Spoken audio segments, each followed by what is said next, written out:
Good afternoon, everyone. Hey, welcome to Town Hall, November edition. I'm glad to see everyone. We've got a great turnout, and we just want to get started. We've got a lot on the docket today, so we want to get rolling. So first of all, I just want to say it's been a year since we've combined town halls, and we're really happy with the result. We hope everyone else is happy.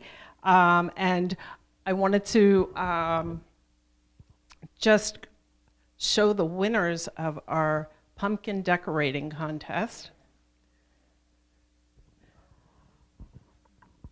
We had 21 entries and over 440 votes. And the winners for the different categories, this is most creative. The Wizard of Oz was created by the Community Fun and Engagement team.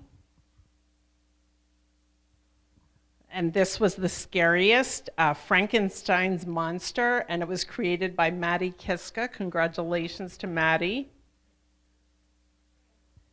And this was the funniest, and I thought that was the cutest also. That's Oscar the Grouch, created by our sales and marketing department.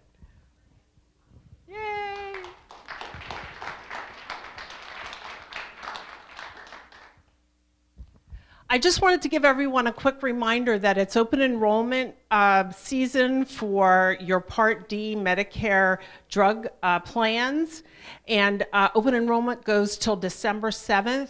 I ask you if you have any interest in coming and reviewing your plans with me to try to make the appointment sooner than later. It seemed like last year the closer it got to the deadline, the more the website kind of got jammed up. And sometimes we were frozen, and it's just easier to do it earlier. It takes approximately, people can vouch, it's like 10 minutes, especially if you already have an account set up on the Medicare website. If you don't, I can help you get a username and password to do that. And it is no obligation to change your plan, but the website will allow you to compare the plan that you're currently in and what it's going to look like for you in 2025 with the next two plans that would be the most financially advantageous to you. This, for example, you can see, I don't know if you can see if I use this pointer. I help you to determine which pharmacies are part of your in-network versus a preferred pharmacy. You can get better drug prices if it's a preferred pharmacy. Whoops, sorry.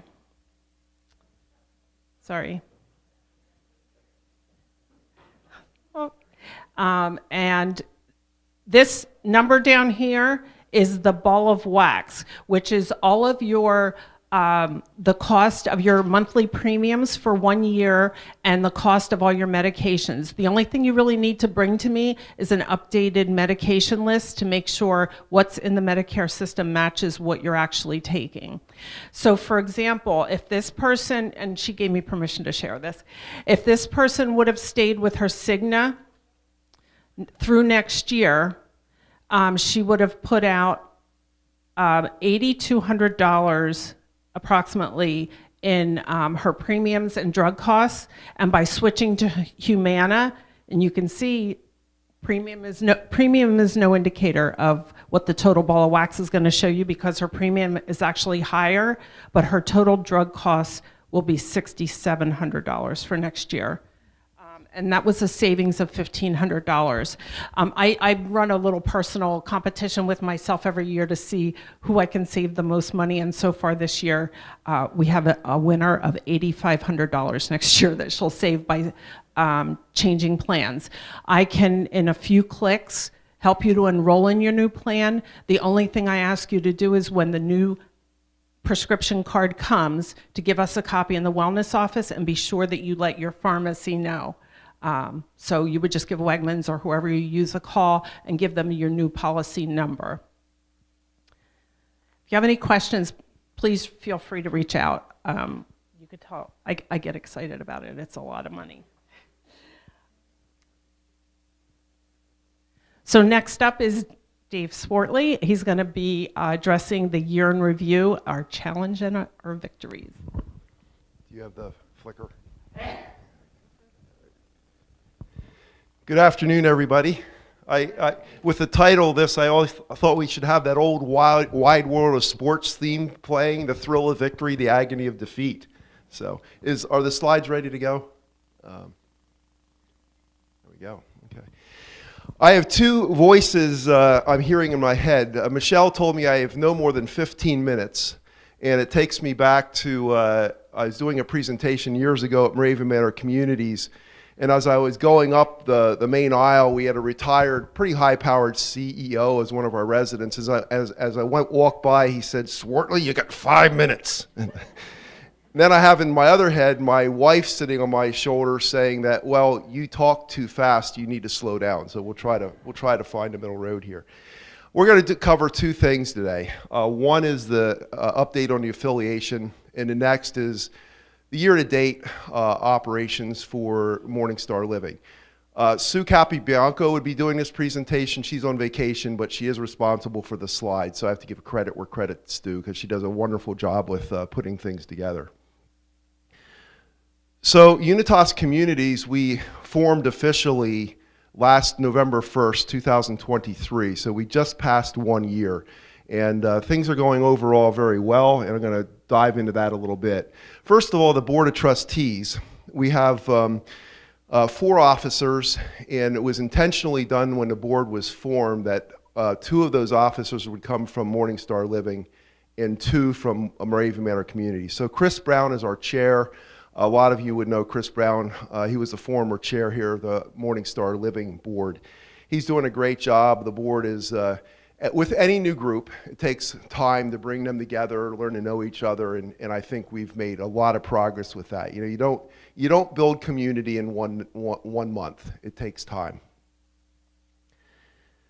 Unfortunately, we did get a little bit derailed in January.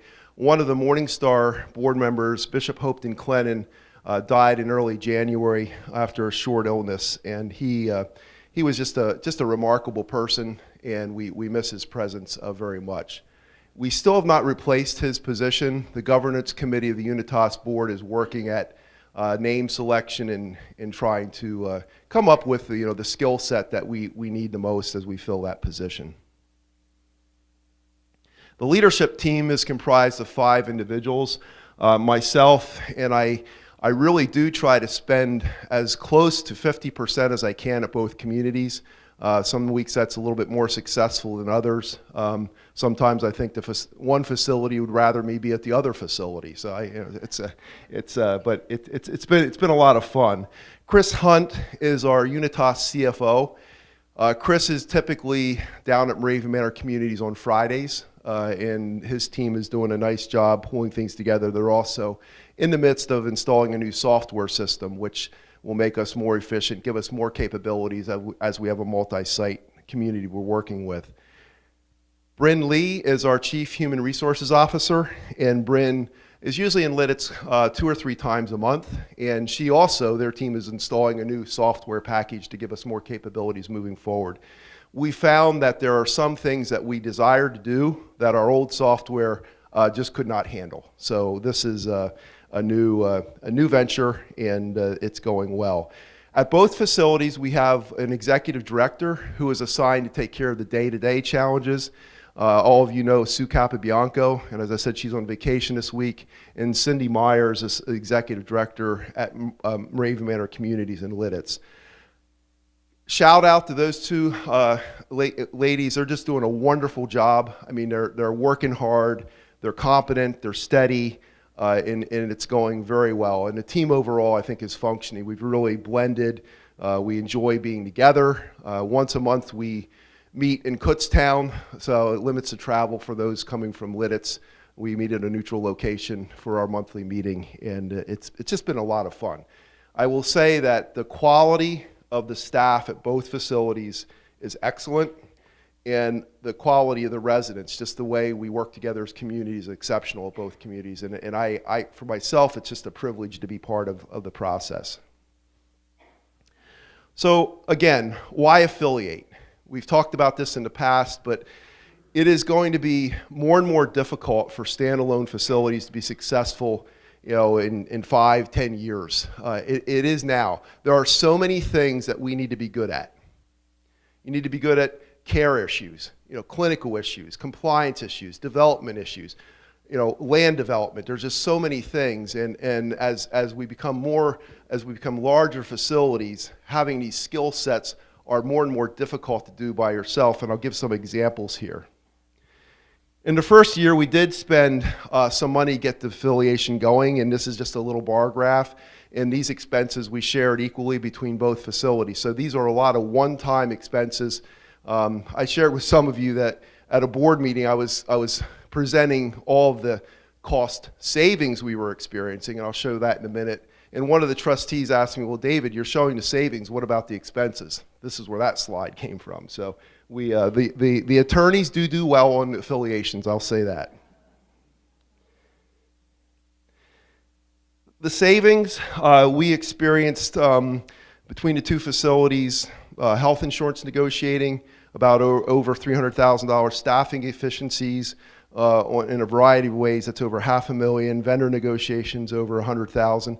The purple part, the largest number, quite frankly, is some accounting changes, and this is just because of shared knowledges between the two facilities, and Morningstar Living being a type A facility using actuarial studies, and we were able to redo some of our statements in LIDITs that actually offered some pretty big improvements. It's not real cash, but it does look better on paper, so that's been good. And the shared positions, I've talked about Chris and Bryn.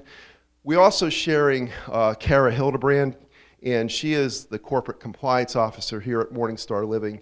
And she is sharing her skill set with Moravian Manor. It's an area we were weak in, and she travels to LIDITs about once or twice a month, and is she's spent a lot of time educating herself in that area, and is bringing the program alive at Moravian Manor and LIDITs.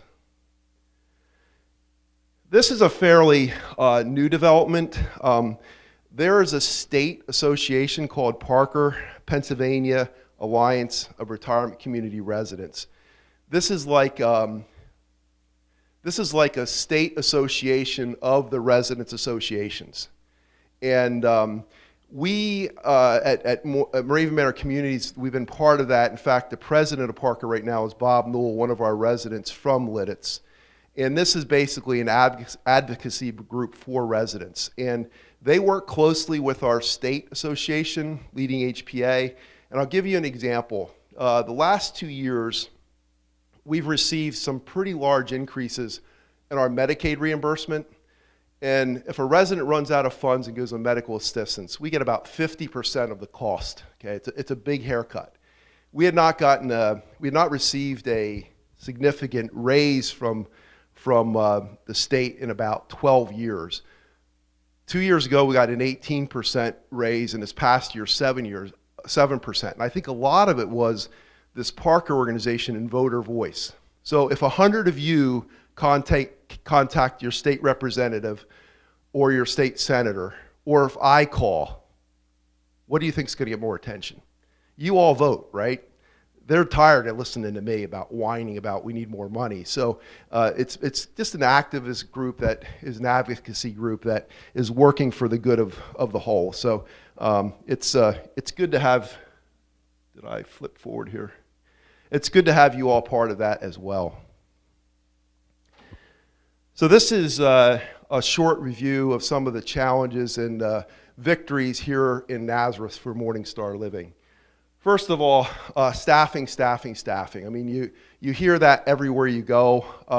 We're no different than any other area. Staffing is difficult. It's difficult to, recruit, keep good people. And what it leads to, particularly in the clinical area, is dependency on agency staff. And this became a real problem coming out of the pandemic. And there's two things that happen when you rely on agency staff. Number one, your quality goes down because agency staff, not saying they're bad people, but they don't know the residents, they don't know our routines, they don't know how we do things at Morningstar Living, so quality goes down. And at the same time, you're paying more. So that was one challenge that we faced here. And part of that solution, it's been greatly improved over the last 6 months. We've done some flex scheduling, some new scheduling plans. We've increased wages. particularly the CNAs. They probably got the largest percentage increase of any staff member in the past year. New CNA shifts, which resulted in reduced agency dependency, and of course wage adjustments across the board in market adjustments where we needed to have them happen. Regulatory requirements. There is a lot of new staffing regulations that are coming out. And this is requiring minimum level of staffing in your care areas.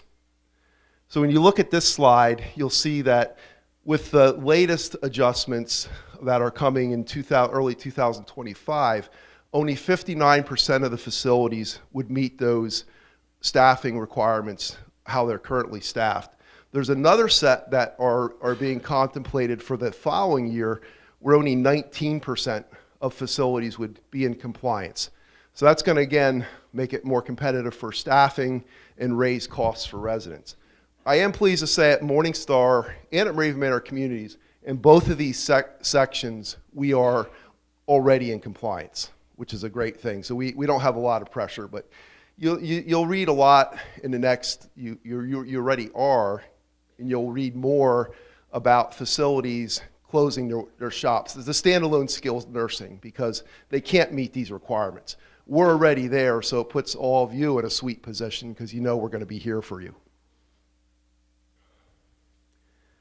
Census. Census is key to everything we do. We usually use a target of 90% as a sign of health.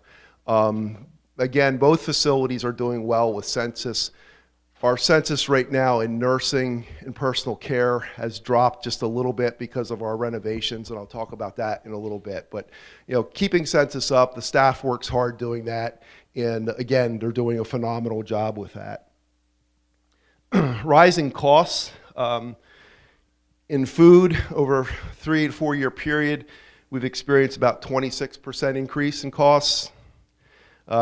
Overall staffing, about a 26% increase in cost. In the clinical area, about a 39% increase in cost. So I know, one of the most frequent questions I get when I'm mingling with residents, what's our fee increase going to be? Well, we've had some large ones in the past, and that was to try to keep up with this inflation because everything we buy costs more, and we need to pass that on to our residents. We hope that's evened out a bit. We did a 2%. I think around 2% across the board in July, and we should be similar to that in January again, and that's for basically an 18-month period. This is exciting. We're going to talk about victories here.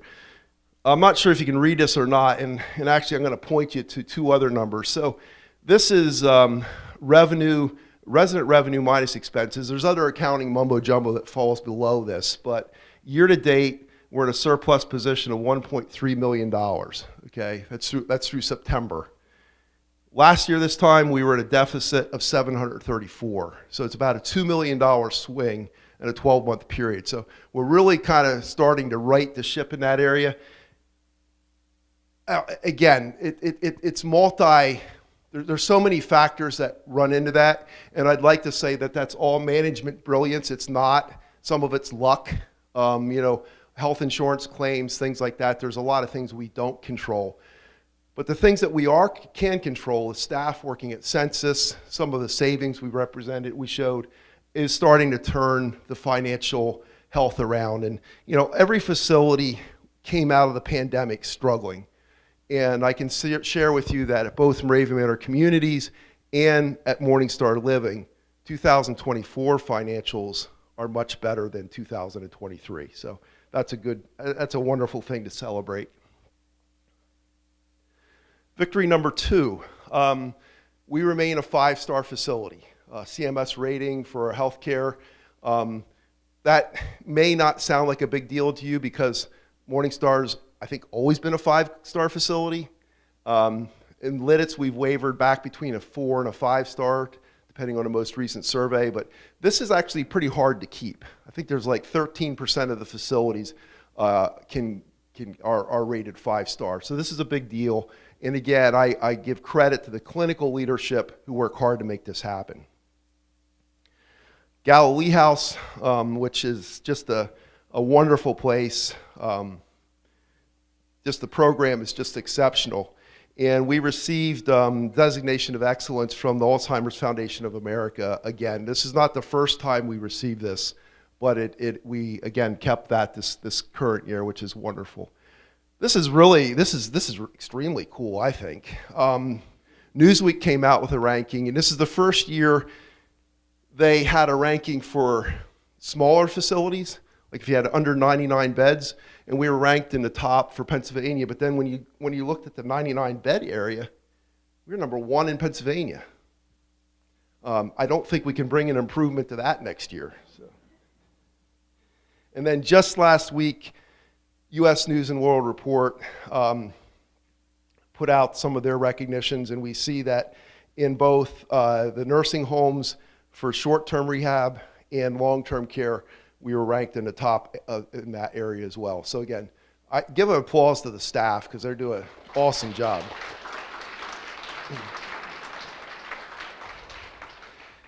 These recognitions can come and go, but you know, I always say you look at trends, and okay, you've got the 5-star, you got the Newsweek, you got the U.S. News and World Report. Something's going right with the clinical area, and so I you know, if you see that leadership of that team, just congratulate them, because it is a tough job. It's a really tough job. Victory number 6, we're underway with our renovations in Bethany House, and Matt, are you going to talk more about that or not? Okay, then I'll pass on. And victory number 7, Heritage Village, we are coming down the home stretch. We have people moving into phase 6. The last, I think there's 19 homes in phase 6. Is that right, Michael? 19. And by next year this time, we should be done. Can you believe it? You know, it's been since 2017 we've been pushing dirt around, so it's just a wonderful thing to see that happen. Last year we opened the renovated Cooper Center, which added 7,000 square feet, and it's fun to see that used, and it's just a delightful space. I talked to some leadership from other communities that come to visit the space because they want to learn from what Morningstar has done, and they have nothing but positive things to say about it.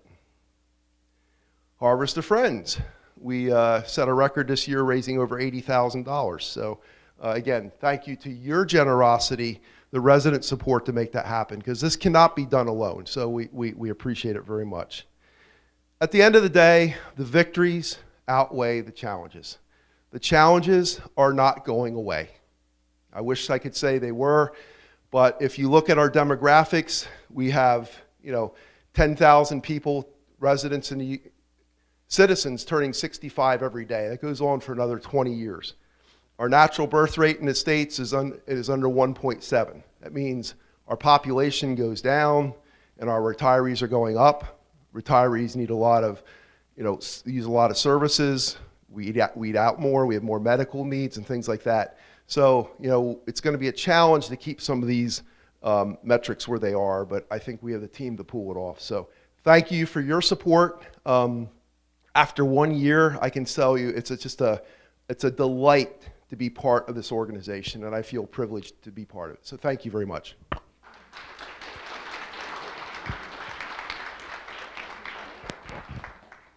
I 15 minutes? I don't know. You're good. Too good.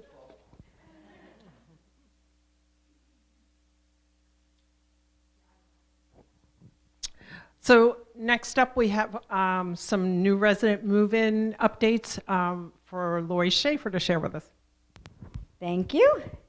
I have the honor of introducing the new residents for both Heritage Village and Moravian Hall Square. These are people that would have moved in since August, since our last town hall. And I'm going to start off with Heritage Village. I saw some people, but you might have to make sure that you stand up and raise your hand, make sure everybody knows who you are. I'm going to start with Brian Sayago. I see Brian there. Brian moved into home 313 on Constitution Circle on September 24th, and Brian moved in from Nazareth, Newburgh Road. So we welcome him. If you want to save your applause to the end, just so I can get through it all.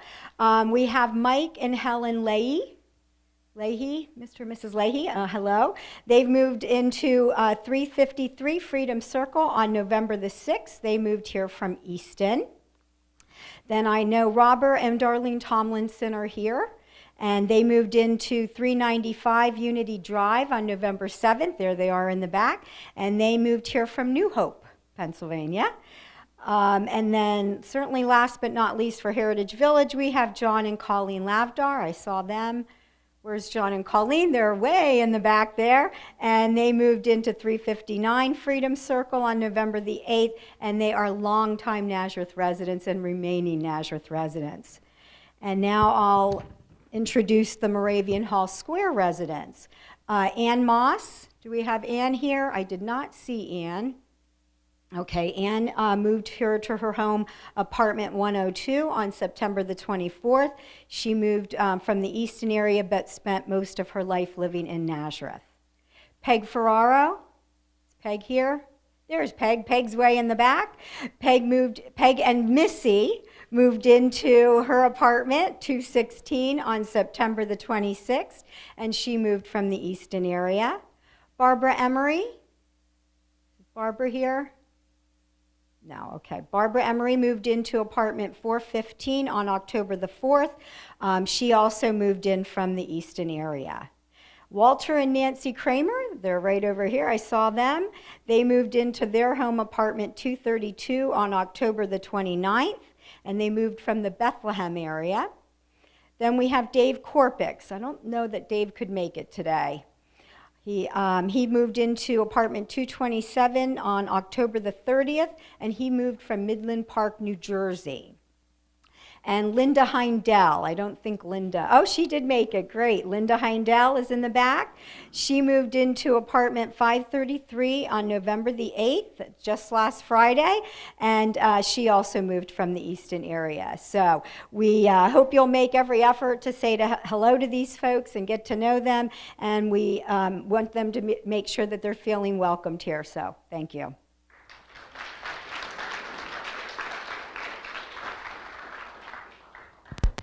Okay, next up, we're going to welcome Mary Werkheiser. She's going to talk to you a little bit about initiation of a long-term care policy claim.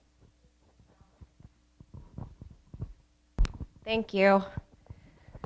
So I'm happy to explain some things about long-term care insurance, and I can help you through the whole process. So as I'm going through the slides, these are some of the things that I would be able to assist you with.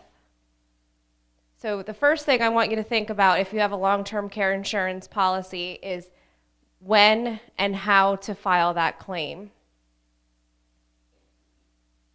So when to file your claim.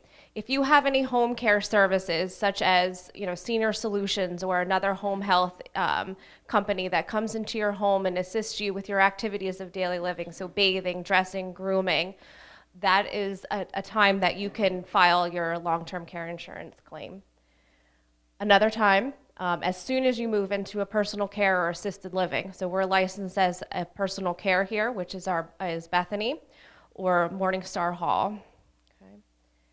As soon as you move into a skilled nursing facility. Okay.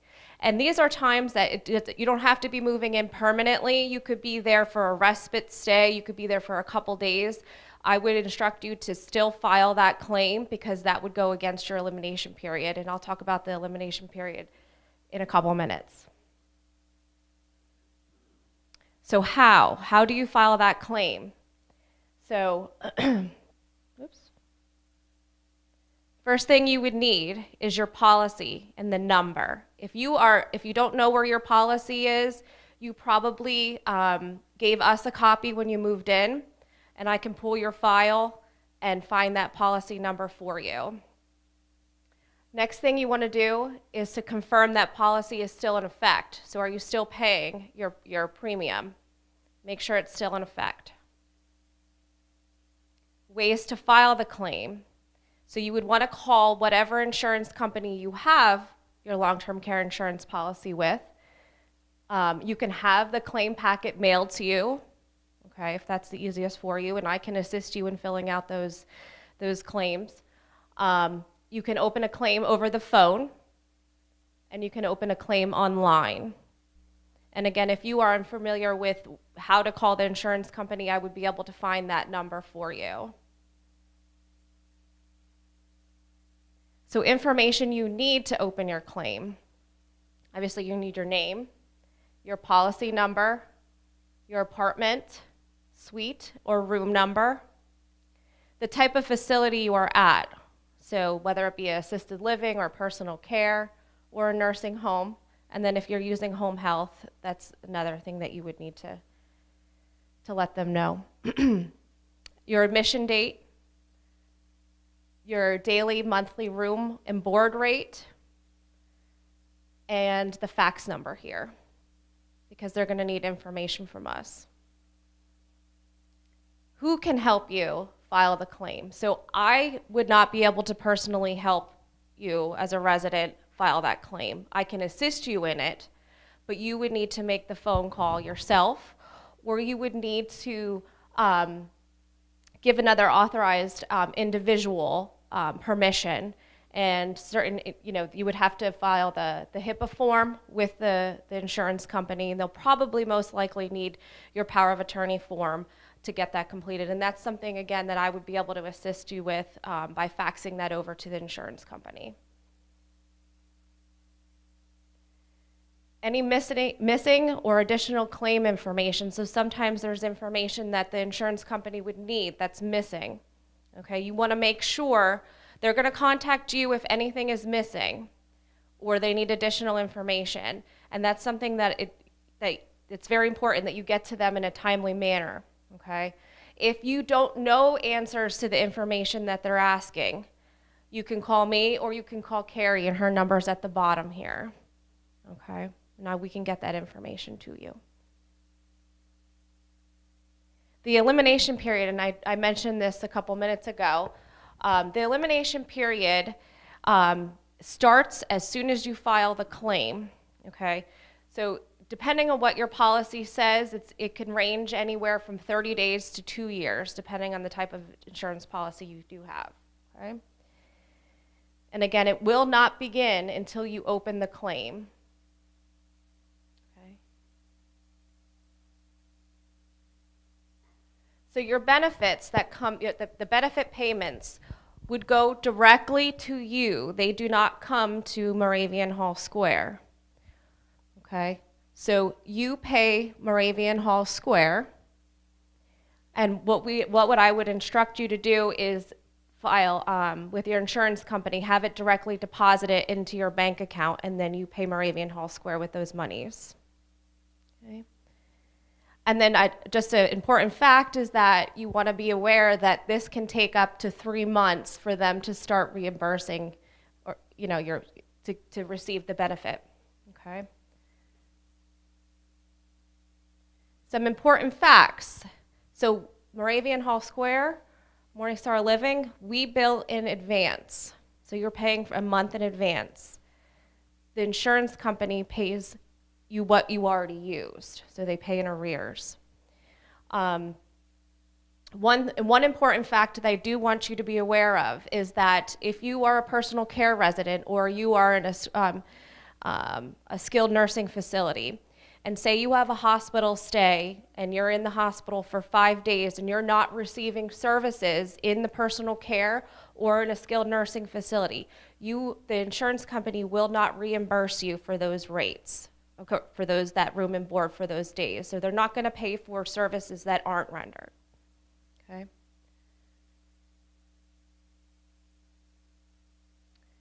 Okay, so I do have a whole guide printout with all this information for you, and it's up here in the front corner. If you'd like to take that with you, by any means you can do that. And also my name and number is here if you have any further questions. Okay, that's it. Thank you.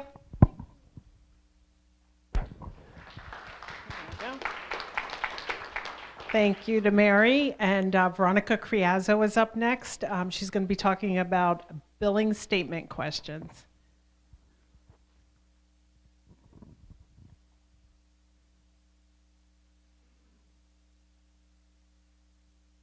Okay.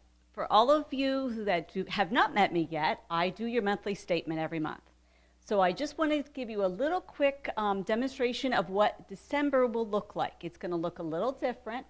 In the past, you call me, you have a question on your bill, I track down that staff member, I call them, they call me back, I call you back. It's a lot of time may pass.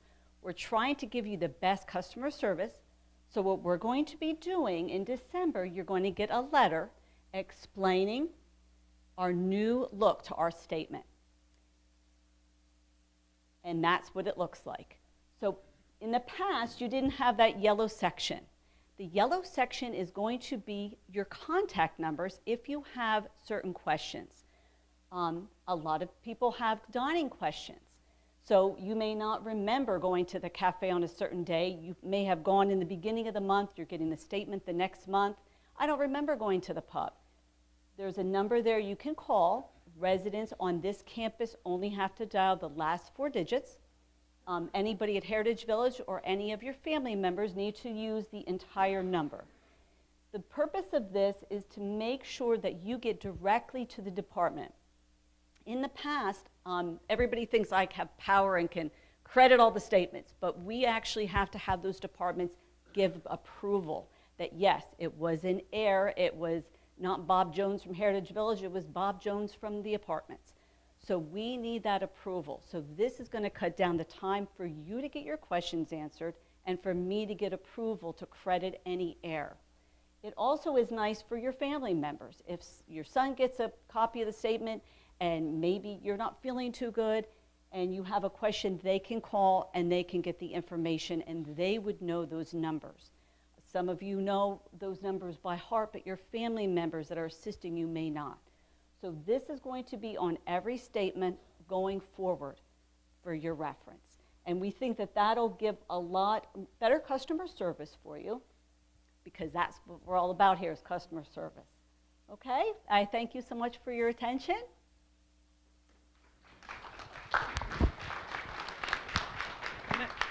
Next up is Matt Matejczak with Operations Update. Is there a clicker? Good afternoon, everyone. I'm here to provide a brief update on our Bethany House project, which is in our personal care second floor, right above our skilled nursing facility. Excuse me. So right now, we are working with RLPS, who are our architects, and CMG, who is our construction management group that is working on this project. And right now, we finished phase 1 as of October 28th. So phase 1 started here on the bottom left with 4 rooms that we converted into having a shower and an ADA sink in the actual room. Sorry, a shower and a toilet in the room, and then the sink is located outside of the room. And now we're on phase 2, which started that week, the same week, October 28th, that we are now renovating the next 4 rooms. So we're doing 8 phases, 2 in 2024. So once this second phase is done on December the 1st, we're going to put a halt to the construction due to the holidays and begin progress back on January 5th, 2025. We've learned through the first phase, it took 6 weeks actually to do the first set of rooms, and we ran into some struggling particles that came across with them coming in and doing inspections. They wouldn't let us work on the next trade until the other inspection was done. So the other piece was we found out that working 4 days a week was not as beneficial as working the 5 because it gave us an extra day once the inspections were done. So starting in phase 2, which is putting us back on track, we will have a 5-week span again on these rooms. So we'll be on target moving forward that it'll take 5 weeks. Our skilled nursing facility below, they have to do the plumbing and the mechanical work down below. So this current phase had 7 beds that were not able to be utilized for about a week to a week and a half. 2 rooms took a week. The other 2 rooms took a week and a half. So as you see here, phases 1 and 2 will be completed on December the 2nd. 3, 4, 5, 6, 7, and 8 are going to go in from January to July 31st, 2025. And then from August to September, we'll be working on some punch list items and final touches. So right now, phase 1 is complete. However, there are some punch list items that we're waiting for them to actually close out phase 1. They placed temporary doors for the inspections, so we're waiting for the real doors to come in. We're projected for that around January. So this is actually a picture of a room. This is the actual walk-in shower that we added. This is in room 2008. This is the vanity with the mirror. This is actually in 2002 with the sink. So the sink is located outside of the room. Inside of the room, inside of the bathroom, there's the toilet and the shower. So after we're done with everything else, we're going to be doing carpeting and walls and trims in the hallways and the corridors. And these are some of the selections that we have made. So once phase 1 through 4 are completed, Whitfield will have all new lighting, wall covering, painting, trim, and carpeting done. And then they'll move on to phase 5, which is on the other side, which is Hampton Place. As I said prior, we were going Monday through Thursday, 8 a.m. to 6 p.m. We decided it was more beneficial, and it logistically worked out that working from 8 to 4 Monday through Friday will help us meet our deadlines and inspections and everything else that need to be met. And again, between December 2nd and January 5th, we're going to be just doing some soft improvements, so nothing that's going to be noise producing. My office is on the bottom floor of this, and you actually get used to it after a while, but I'm going to miss it. So that's all I have from Bethany House. Thank you to Matt. And up next is Doreen Connolly for a CFE update.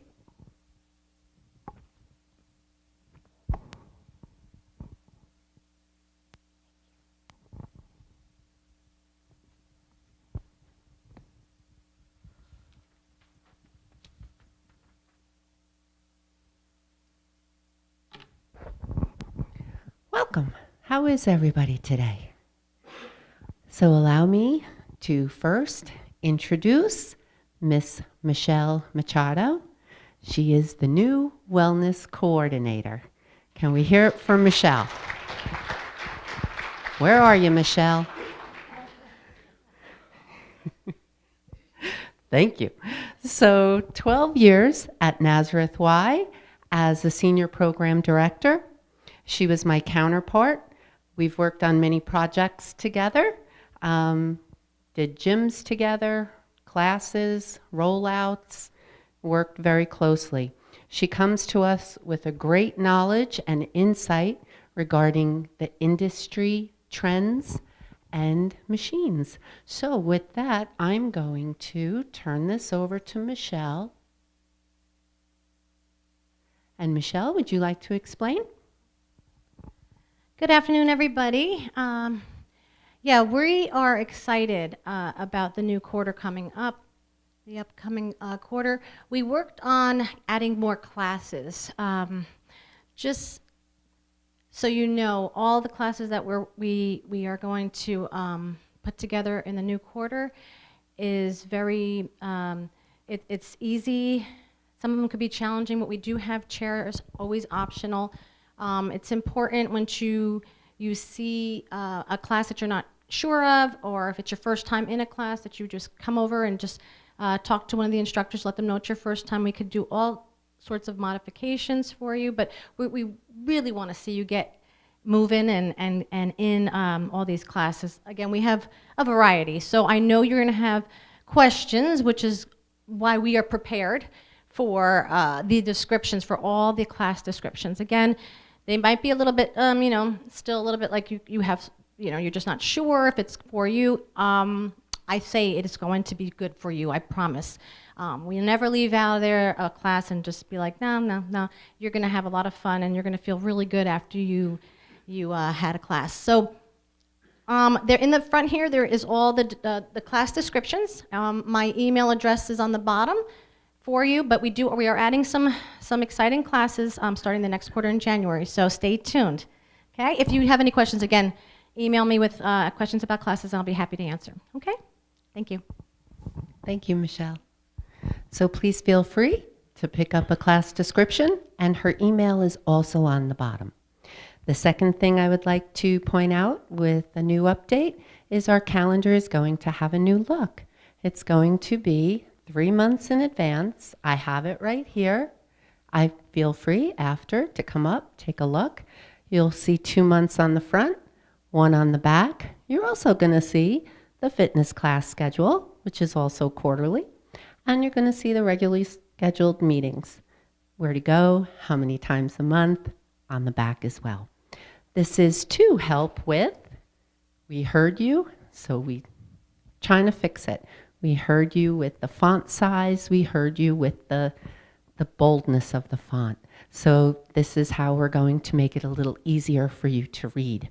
This should also be more not only readable, but should allow for more fairness and equal access to the activities, because you'll all know at the same time what's coming up. It's going to be on a different paper. The paper's going to be a little more highlighter friendly, so that this way you can highlight your activity and 30 days ahead, you can certainly sign up for that. And I invite you again, come on up, take a look, and let me know how you think. Thank you.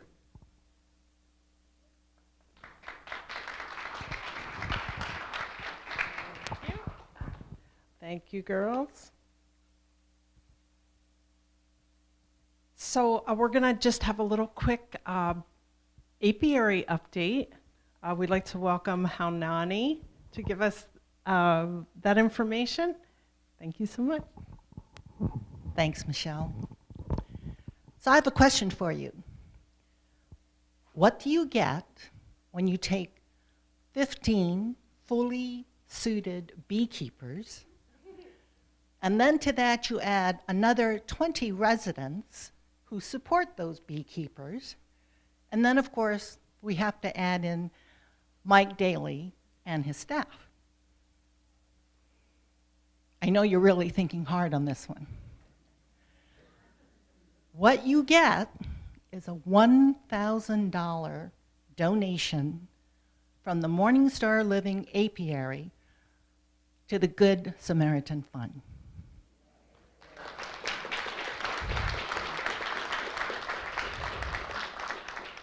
So on behalf of the beekeeping community, we are grateful for all your purchases of our local raw honey.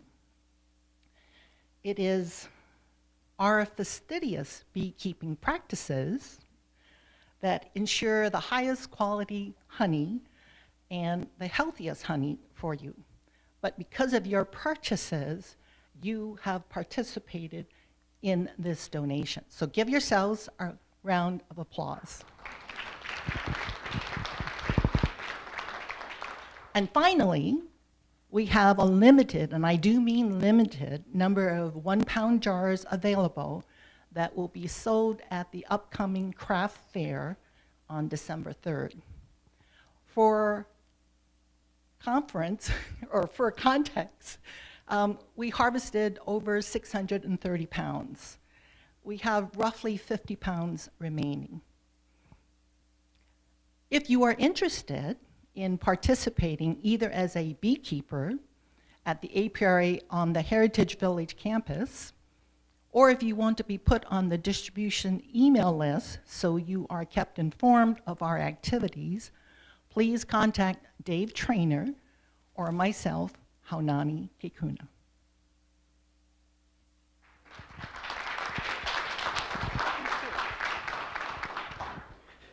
Thank you so much, Haunani. Awesome.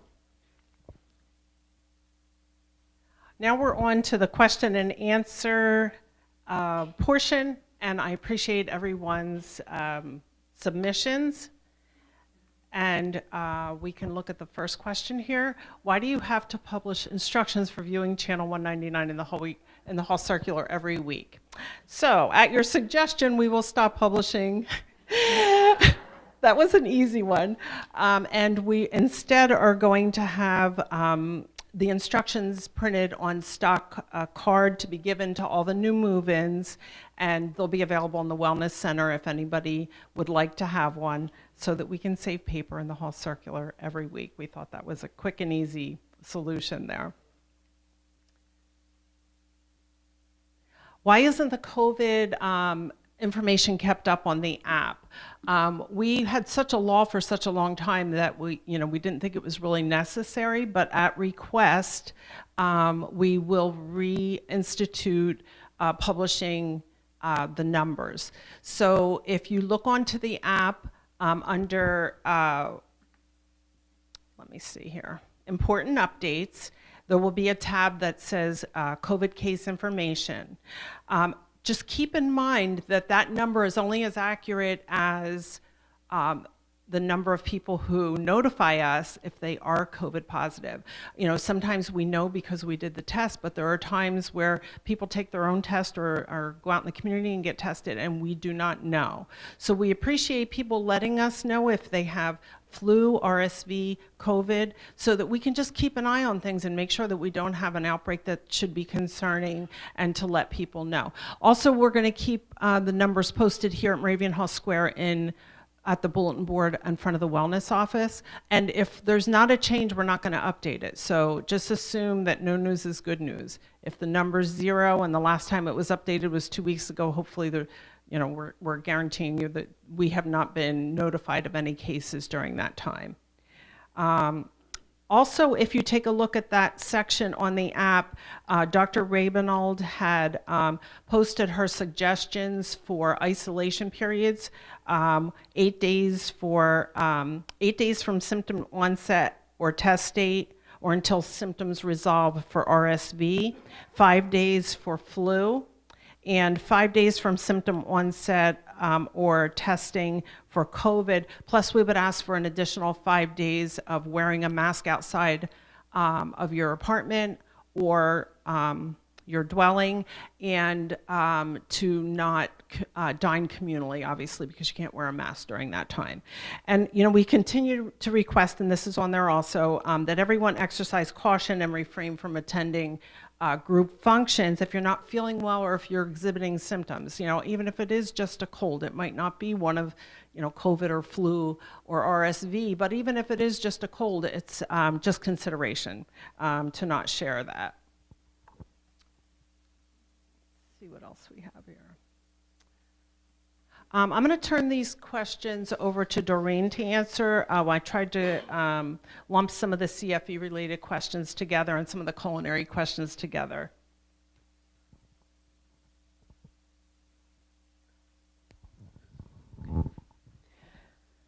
Okay, so the first part, we are adding more info so that you can see it on the app. I will be more aware of adding more info into the slide. So take, for example, the Lidditz group, Sagebrush, that we were welcome to have. I can certainly put more information on that slide so that it will be generated on the app, and then that way when you go into the app, hit activities, you'll see it there. Okay, so I can certainly go ahead and do that. The second part of this, was what happened to our 3 to 4 month adventure walks. It's our adventure clubs. So last month we did the rail bike ride, which was an adventure club type activity, and that was done in October 17th. We like to put those types of activities in this kind of category too. There was not a walk set for this month, as I was in the process and am in the process of training Michelle, which is good news. However, Michelle has a walk scheduled for next month at the Lehigh Parkway. In the next year, both Michelle and I are planning some walks and some adventure type activities. So please keep an eye out and stay tuned.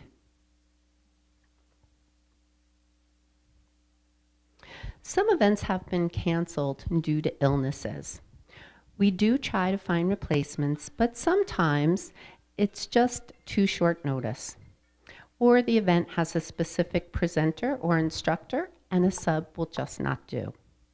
So going forward, we do have a system in place that hopefully we can give you more advance notice. And to that, there's going to be a marquee in front of the Rose Inn at the bottom of the ramp. There's going to be a marquee in front of Good Spirits Cafe. And there's also a place at the hub I can put a notice as well. Plus putting a marquee out in front of the venue. Typically it's Courts Hall. And I can also get a note out into the app. So that way more people know.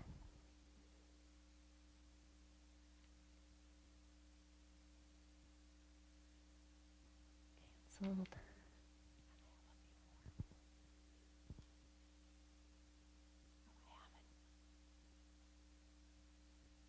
So for activities that need sign up, there has to be an equal number of seats.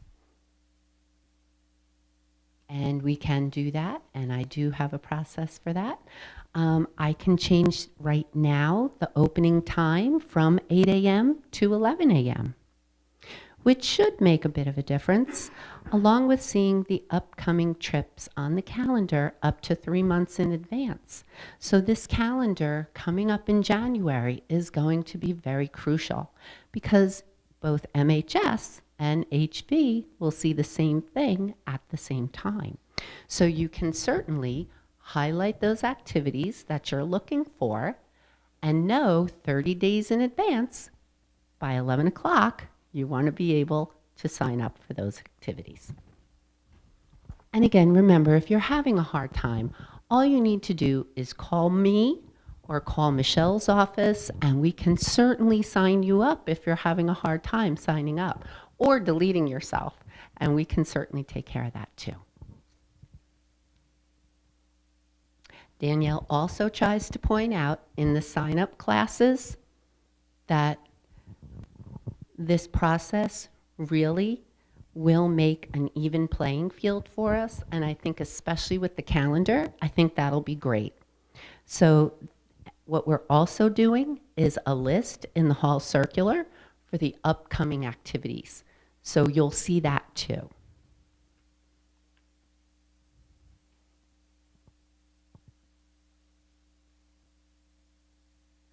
Okay, so this question is, please give the residents a written list of the CFE staff and what each person is assigned to do.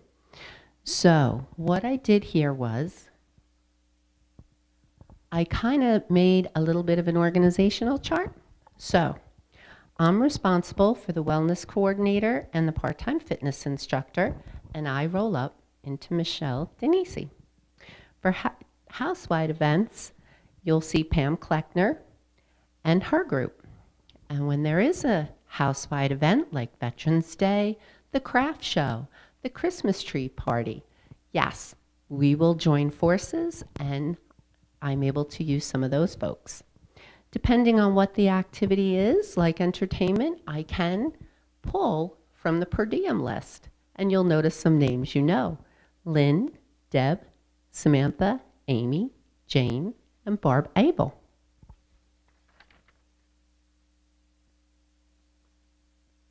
So at the bottom of that question is that you also enjoy Cynthia's return to MHS and her older adult exercise class. What happened to her? So Cynthia, Alice Perry, Corinne, Dawn, and Danny are all what we call independent instructors. I can only use them based on their individual availability.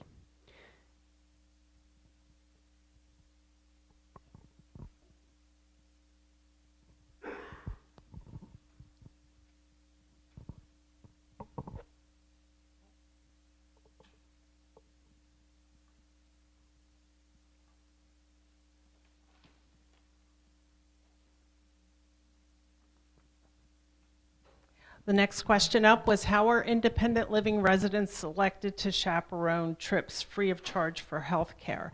So this brought this to my attention. I didn't really know. I'm kind of new to being part of this team. So it's something that I definitely want to look into and make sure if there is a process that it's fair across the board to all the volunteers. So I'm going to look into that a little bit closer to see exactly how it's done and make sure that it's fair. Next up. Someone noted that PC residents have opportunities to attend events and dine off campus, and they have assistance and support from staff, and they were asking for that same service for independent living residents. So, you know, my first thought is that independent living residents are independent, and so I'm thinking if there is anyone that could use extra assistance or support, to please, you know, either call Senior Solutions or come to the wellness office so we can help you to gain that support, okay? There might be someone that needs a little bit of extra help. Okay, next up. So there was a common thread with a couple of the observations and constructive criticisms that we received. Instead of going into a lot of detail and putting up every single one of those questions, I kind of bled them together, and I just want everybody to know that, you know, we hear you and we understand. I think some of the main common threads were some confusion with the communications and the inconsistencies between the different resources where you find out all of your information about activities and events. So I just wanted to let you know that we're aware of it, we're working on it. The Community Fund Engagement Department has had a lot of changes over the last couple months. You know, they've welcomed new team members, which is awesome. And in the process of all that, they're trying to implement electronic sign-up, which was new for everyone. Everybody's doing really great with that. And we're trying to have a stronger use of the app. That's a lot of change in a short period of time. And, you know, I'm just coming into all of this, and I want you to know that, you know, we are recognizing that there's problems. We're going to dig deeper to identify the root cause of those problems, and we're working hard to streamline processes so that we can have the goal of having more accuracy and better communication. And in the meantime, we just want to tell you that we appreciate and thank you for your patience and your support through these growing pains. I don't want it to sound like an excuse, but we just need some more time. We recognize it, and we take responsibility. The next couple of questions up were for culinary. I'm going to invite Francine up to answer your questions.